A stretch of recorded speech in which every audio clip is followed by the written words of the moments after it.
Moka here, and this is Jules.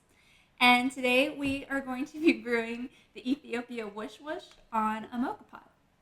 First, you're going to want to grind 24 grams of coffee on espresso. Then preheat your water to about 200 to 204 degrees Fahrenheit. When your water is ready, we're going to disassemble the Moka Pot and then place the water into the base of the Moka Pot.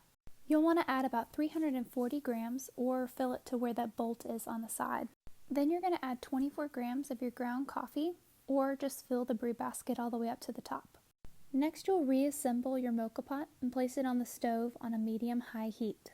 By using preheated water, we've avoided over-extraction, burning our coffee, and amped up our brew time. After about a minute or two, your coffee will start to percolate into the top of your Moka Pot. You'll know your brew is finished when you hear a gurgling sound like this.